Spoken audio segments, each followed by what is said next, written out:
Here are the Mark and Pete predictions for the latter half of 2020. Hello and welcome to the Mark and Pete Show. Who could have predicted the events on the first half of 2020? We have seen a tremendous impact from COVID-19 on the economy, on social lives, and many other things. Well, we will dig deep in terms of what this has meant for today, but more importantly is what does the future really look like? Many people are still dwelling on the past, and in fact now is perhaps an opportunity to start thinking of your risk strategy and what we need to do. We're going to go into that in a lot more detail, but here's a penny for your thoughts. A penniless fool will dwell in the past and contemplate what might have been, but the wise will certainly learn extremely fast and profit from the unforeseen. Clergyman Pete, here we go. This is an opportunity for us to now lay out the path for the future and profit from our gains. So, what's your predictions for 2020, the latter half? Well, business Mark, this COVID-19 nonsense has been really irritating me. I mean, how dare you ruin our predictions? Do you not realise how serious that is? People have come to rely on the Mark and Pete predictions, famous prediction that Trump would win. And let's start there, actually. Donald Trump is currently President of the United States of America.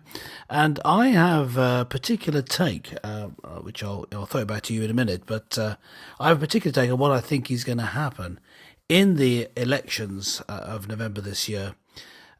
People have been talking, including Nate Silver, who one of the top pollsters in the US, have been saying, well, it's looking like a landslide for Biden. Oh, and right. Now, some of you will remember the polling for Hillary Clinton in the lead up to the election in 2016 and how it was all going her way, and then she lost. And depending on whether you're a heartless psychopath, or whether you are a very sensitive soul, you may have been either amused or horrified at the extreme reactions of those who supported Hillary as they howled in the streets and that sort of thing. I'll leave you to guess which was my reaction to them. But it's interesting looking at the situation now. We couldn't have predicted. We didn't predict that this coronavirus would hit, and that the lockdowns would occur in Britain and America, around the world. We couldn't predict that, and neither could President Trump. However, what he could do is try and set the economy in America on an even keel, or in fact allow it to grow by cutting regulation, by lowering taxes. And this seems to be happening. And also, of course, he's made trade deals with various countries, but that's not what I see as the important thing. The important thing is setting the economy in having the right conditions for growth. And as they've opened up, after lockdown in many parts of America, you've seen the economy come roaring back. 2 months of large growth in job numbers, and this month was higher than last month. So what we're seeing is the economy coming about what they sometimes call a V-shaped recovery. It goes down and straight back up. So if that continues, and I've no reason to suppose it shouldn't, I, on the contrary, against what Nate Silver and other pollsters are saying, I'm predicting here that it will be a Trump victory. And not only a Trump victory, it will be a Trump landslide. What I'm going to call, and I think everyone will call, a Trump slide. What do you think? Oh dear. Well, you heard it here first. An interesting image. Yes. Well, I know that we predicted the slide will be the orange. Last victory. Yes. Well, I actually have a slightly different take on it, in the sense that I think he will win. But of course, whilst we know that November, and we're still talking here, of course, in July of 2020, and predicting what's going to happen several months on is very difficult in a world that is affected by COVID-19. Now, in the United States is still sadly suffering, like many other countries, with people who have lost their lives from COVID-19, but are also also contracting it. And I think that this will have a bearing on the matters. For example, whether people can get to the polls, whether it will shift their opinions. Because by association, like it or not, some people will think that politicians are to blame because of either they didn't take the right decisions of shutdown, or on the counter to that, that they opened up the communities too quickly. So I think it will have a bearing on it. I don't think it will be a landslide, but I think he will win. But what I would like to sort of look at is taking the political standpoint. I'm going to throw out a few things here. So first of all, I have a worry about France. Yes, I know that we all worry about France on a number of levels. But if you think about what's happened recently, is that they've had a bit of a clear out recently, and Macron has had a new prime minister installed, and it does worry me that France economically is going through major change. Like many EU countries, I think it's going to suffer through 2020 and beyond. And of course, the big one, which really everyone's talking about, yes, folks, it's that lovely word. We haven't said it for some time, and that's Brexit. And that is that I think we're all sleepwalking into further economic disaster. Certainly, I think many people think that Boris Johnson, yes, the Prime Minister of the United Kingdom, yes, that's the chap with also a silly hairdo, and he certainly seems to be floundering as to what's to do now with some kind of deal. And I believe, this is just my personal point of view, that certainly if we were to go back to 2019, the idea of the United Kingdom not having a deal with the EU probably would have favoured the United Kingdom, and perhaps, ironically, even the EU, because at some point they would have got to a deal in the future and it wouldn't have mattered, because things would have just carried on trading. Business would have certainly found a way. COVID-19 has changed the game. And so by now, not having a deal potentially at the end of 2020 could be a real disaster.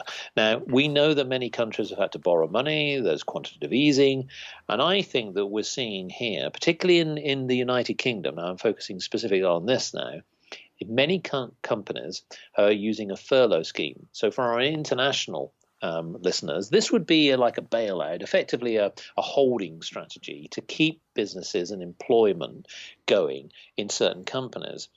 We won't go into the mechanisms, but I think that when that ends, and that, folks, ends at the end of October of 2020, you're going to see more companies go bust, more unemployment, and it will rise above 10%. Yes, that is really serious. Yeah. And here's then just a little bit further of a prediction. If we do not have a deal in place by December 2020, going into 2021, I think all parties, that's EU members and non-EU members, including the United Kingdom, will suffer even further. And I could see that when people always talk about economic depression, they always sort of benchmark it to the 1930s. Certainly when everybody was singing Buddy, Can You Spare a Dime, and all those sort of things in America, everyone was singing it. Well, they'll be singing it even louder, I think, going into 2021, because I believe that what will happen is the country can't afford to do another furlough type scheme. No. And so on an economic front, I think that we've got some really serious troubles ahead. So and I would also go as far as to say, just to conclude this point, that we are setting up a generation of people who will be debt holders. Effectively, people who are in their 20s and 30s will have to spend decades trying to pay off this burgeoning debt.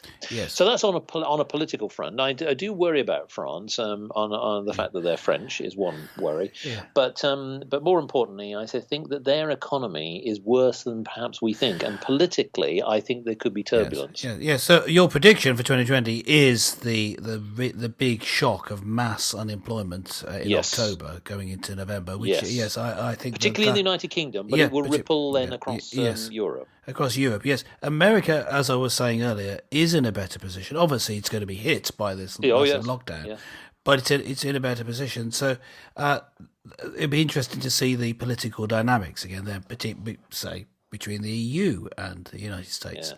as there's been no love lost before. But yes, France is in a particularly difficult situation. I was reading recently that in their economy, the public sector makes over 50%, which is a very bad position to be in. I mean, we're not that far different, but we're certainly not over half. I think it's about 40% in Britain. But this means that without a big private sector, what you effectively get a huge public sector with a little tiny private sector paying for everything. They're the ones that are generating the wealth, so they're in a very bad position. Here's some stats. Here's some stats because we can move on to another subject. But here's 63% of British businesses reported a fall in export sales. That's a lot. 73% saw a fall in domestic sales. Yep. That's even worse. And this is the killer, folks. Yes. 64% reported a worsening of cash flow. Now, cash was always tight as we were going into 2020. But I think that cash is, and this is another prediction, folks. I actually think that we will see the death of cash. Why? Because COVID-19, it was always diminishing anyway.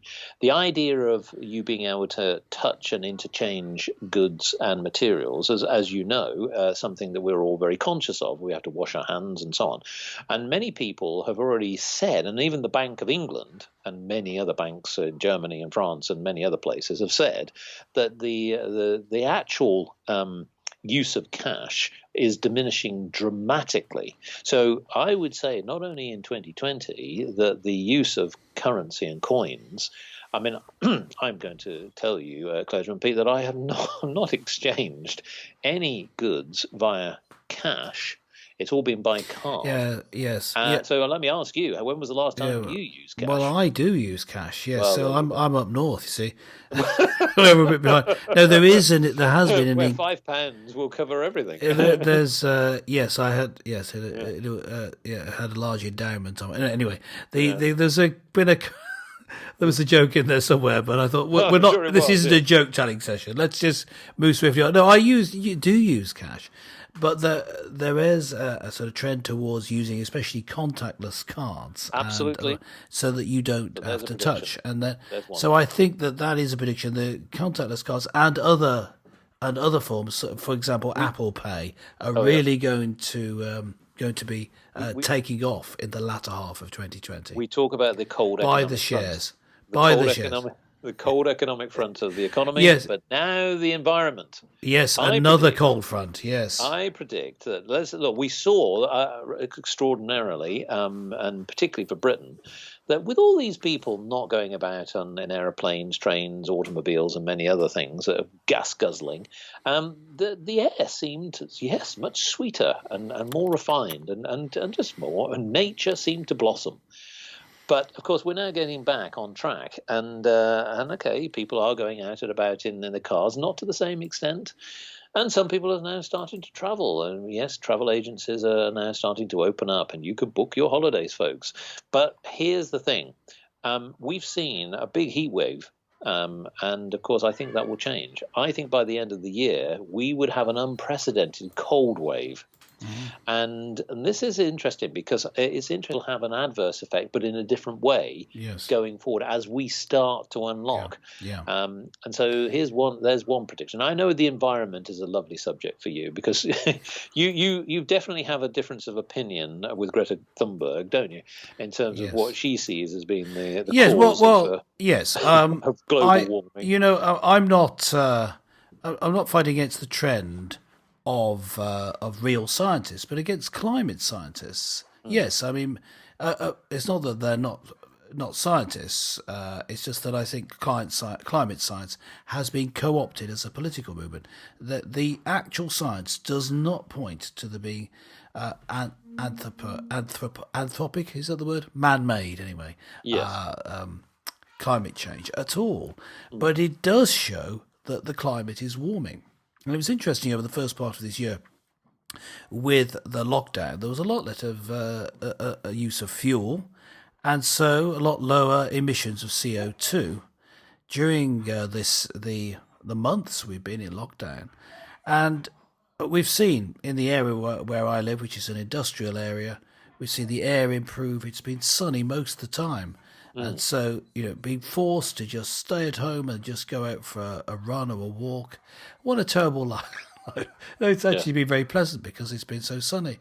And my usual bouts of migraines caused by the fumes from the factories near here have gone. And it's got warmer and warmer, but notice the CO2 levels went down. It was never the CO2 causing the warming, but this disturbance in the climate, this change in the climate, it's going to have a knock-on effect, and you will see. I think that this is a mark and beat prediction. We're going to see some storms brewing up for the second half of the year. Yes, I'd say storms in literal sense and metaphorical sense. I think that there will be definitely political turbulence. There's no question about that. But then here is another thing as well, and this is another bold prediction. It's something that's occurred to me that as many theatres are struggling, and cinemas, as we all know, because they've had to shut down, places of entertainment, basically, I think will go bust. But probably here's a big one for you folks. I know that many of you all tune in and listen to the BBC, but I have a feeling that the BBC may not be the BBC for very long.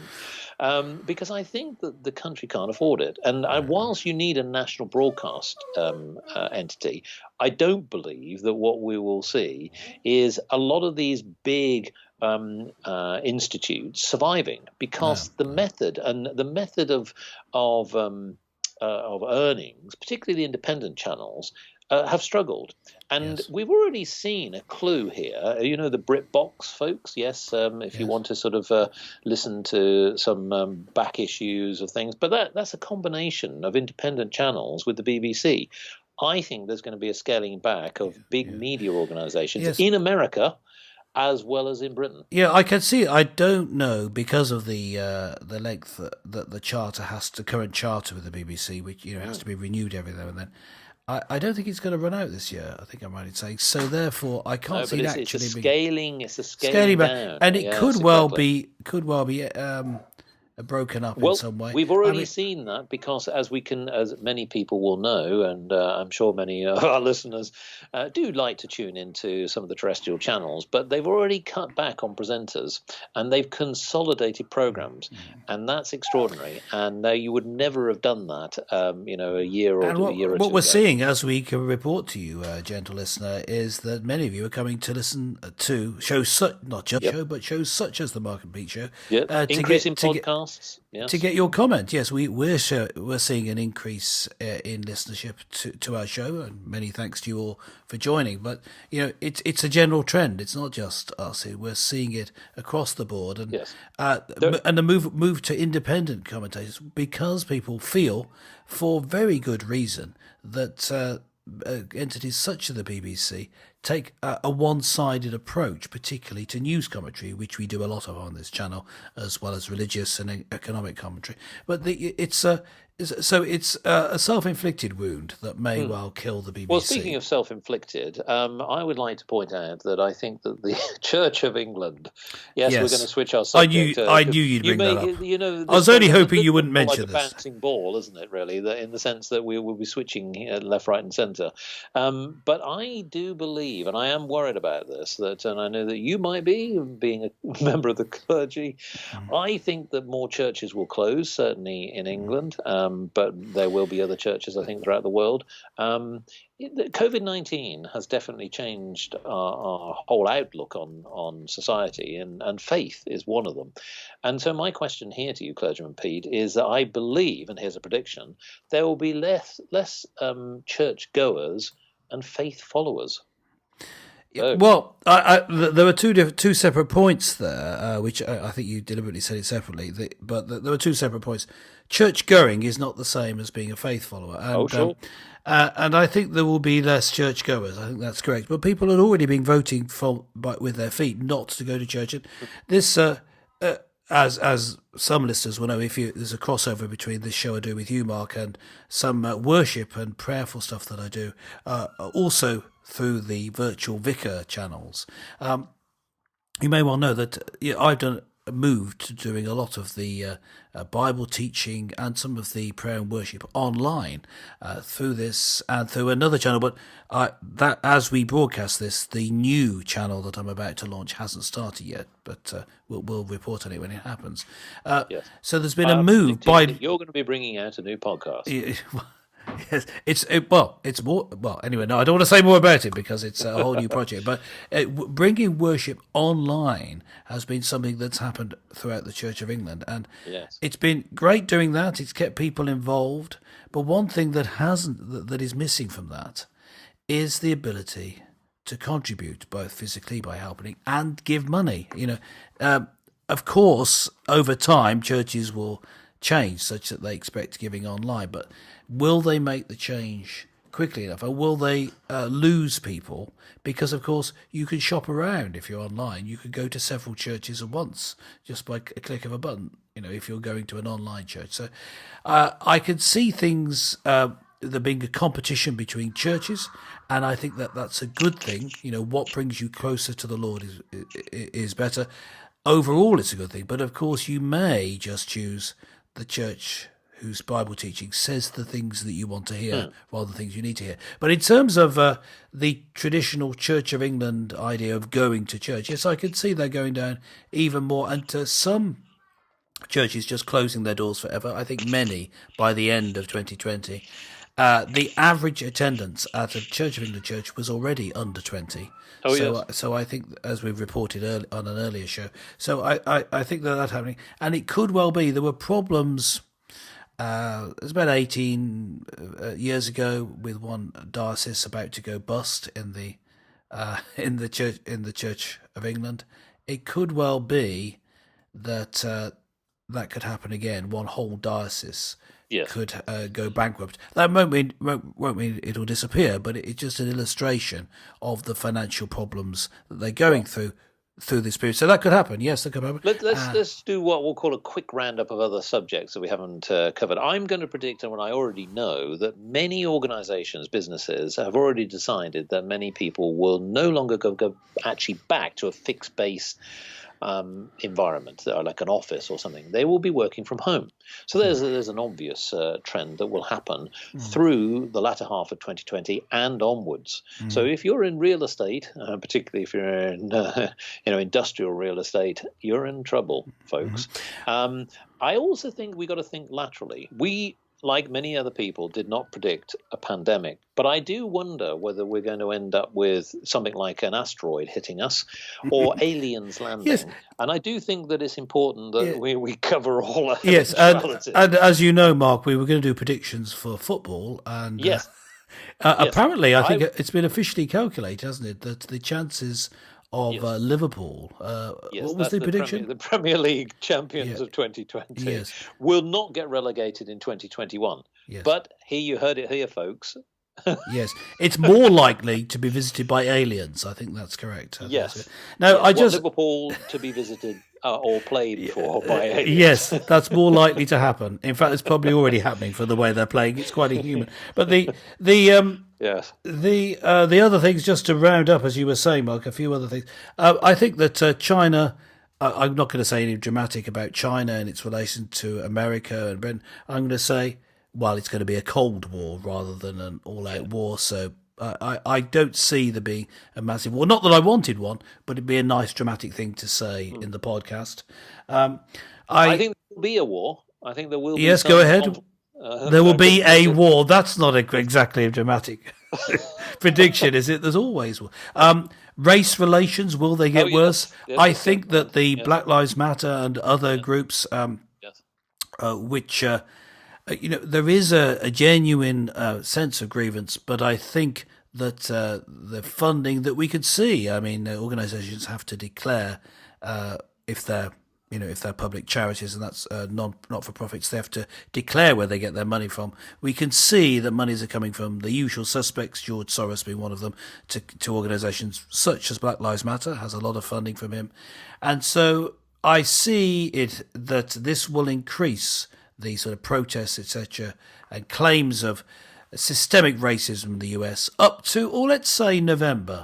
and then Yes. it'll Yes, when there's a presidential election. So that's what I predict happening. I wanted to say one before we close. I do want to say one religious thing, particularly to do with Christianity, and then another one to do with Islam. That's always a good The Christianity thing I wanted to say is that there were quite a few mission organisations that put forward a strategy leading up to 2020 that they would try and get the gospel preached in all the world by 2020, that they would try have see churches planted in every people group by 2020. I'm not going to name them because what I'm going to say is I don't think it's happened. Wait the reports. And so I think they weren't saying that it would happen. This was just a name. But I was going to say it seems that it hasn't happened in 2020 because of 2020 vision, and also it's a nice round number.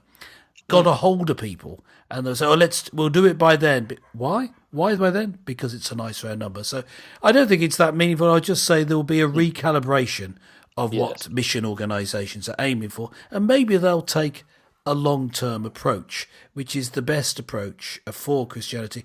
Because if someone interested hears the gospel message proclaimed to them, the research shows that it takes between 7 and 8 times of hearing it before they make a decision. So that's someone who's interested in hearing. That statistics are taken from evangelistic crusades, etc. So you need to take your time with these things. Well, there you go. And one more religious thing before we close. I know we're coming to the end of the show. We don't want it to be too long, but I just wanted to briefly mention about the big issues with there being problems with the authenticity of the Quran.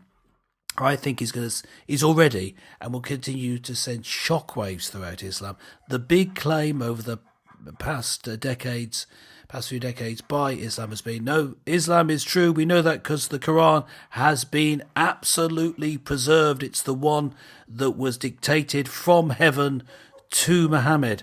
Now it seems that the Quran hasn't been preserved, but more than that, even if it's in its original manuscripts, people changed it and moved words around and sometimes got the words wrong, not just in the wrong order. It's a huge shock because of the claims made about it. I mean, Christianity doesn't make those sort of claims. We know it's written by loads of people. People make mistakes. So I think that's going to dent the faith of many Christians, many Muslims, and increase the faith of Christians, and I guess atheists, anyone who doesn't believe in Islam. But how that will work out could be more violence, being more keen to further your cause, not by persuasion but by violence. But it could also see, in the Western world at least, many young Muslim I don't need another word. Many young Muslims abandoning their faith and becoming secular, which I don't see as a good thing. I'm not gloating over that. I think I think people should become Christian. I don't want people to just lose their faith, but I could see that happen because of the ludicrous claims made about the Quran, which could never be sustained. Well, nothing controversial there then, folks. Clergyman Pete, I predict, will continue to evangelise and give his views on faith. Yes, that's not much a prediction. But, folks, why not let us know your thoughts? We're going into the latter half of 2020, and one prediction I will say is, thank goodness 2020 will come to an end. Why not log on to markandpete.com and let us know your predictions? We'd love to hear from them, from you and all of your family. We would read them out onto the next show, maybe do an update later on in the year. Yes. And do some predictions for the 2021 season. Well, thanks for joining our podcast today, and join us next time for more topical topics with Clergyman Pete and Businessman Mark.